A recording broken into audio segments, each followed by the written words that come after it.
Yeah. We was talking about Dave Chappelle earlier.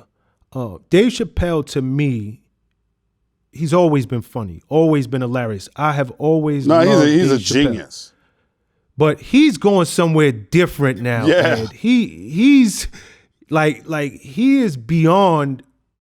It almost feels like you're doing him a disservice just referring to him as a comedian. No, he's a genius, man. His really comedy now, he's found it. It's a thing. It's a thing. I remember when Chris Rock was doing the movie Top 5, we were all in New York and they had like a forum and stuff on Top 5, and it was just us talking about hip hop, and Chris was there, and Rosario Dawson was there, and Angie Martinez was there. It was a lot of us, and it was just like a roundtable discussion about our top 5 in hip hop. And I had an opportunity as a stand-up comedian to ask Chris Rock a question off camera, and my question was, when did you find your voice? Every comedian has a voice. You find your groove. You find your thing. And Chris was telling me, he said, because I hadn't found mine yet. And he was like, and I'm still trying to find it. And he was like, Ed, it's gonna come.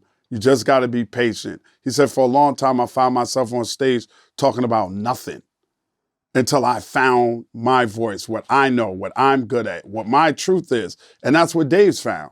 Dave's in that groove where he just is. Like, he can talk and the punchline could be minimal and it's hilarious. He's just having a conversation. His comedy is not like, hey, guess what? I just flew back from LA and and then we get the story and then boom, the punchline. It's a conversation. He's in a groove. He's a vibe, man. And he's a genius at it. And the reason why I say he's a genius is if you look at the credits, it's all written by Dave Chappelle. Yes. There's no other names on there. Even as far back as Pryor being one of the greats, you learn now that Robin Williams wrote and Paul Mooney wrote and Paul Mooney. Right. And this person wrote and that person wrote. And when you look at some of Eddie's early stuff, you found out that Keenan and Damon and what's my man name that did I'm gonna get you sucker. Robert Townsend. Robert Townsend. And them cats wrote for Eddie. Right? There's been additions to Kevin Hart's material from some of the Plastic Cup Boys. This is all Dave, man. And he's in that groove. And even, there's cats that even added for Chris. But this is all Dave, bro. He's in a groove. He's in a zone. Okay, so question for you. Do you think Dave, is he bigger than being canceled? Do you think he can be canceled? Yeah, you can't cancel him. He's too big. He's too big, right? He's too big. He's just telling jokes. It's nothing to cancel here's another him for. thing, Ed. Could anybody else have done what he did? Because he went. He stood on it. Prez, he's standing on it. He's standing on it. Remember when everybody handles things differently, right? Remember Kev was bubbling. And Kev was starting to get there, and the movies were starting to come more often. And he was doing it, and he was supposed to do the Academy Awards. And then he said something on Twitter a long time ago that he'd rather be something than find out that his son was gay. And they got at him, and they made him withdraw from hosting the Oscars, and then he had to apologize for it. Dave ain't apologizing, bruh. Dave's like, I got my bread. See, Kev at that time didn't have enough bread where he could stand on it.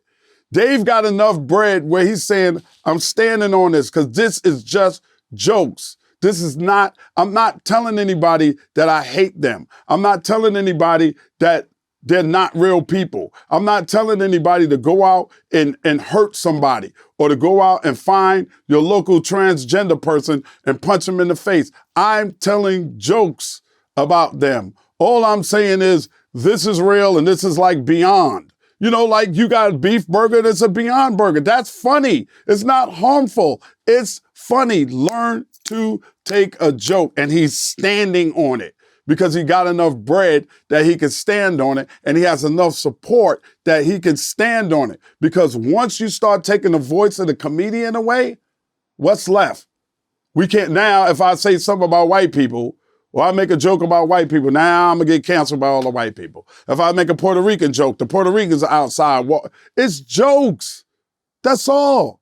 Comedians been saying off-colored jokes forever. All the way back to Red Fox, Richard Pryor, Moms Mabley, all of them. Always had off-colored jokes. Eddie Murphy, off-colored jokes. You're not canceling them. He's standing on it.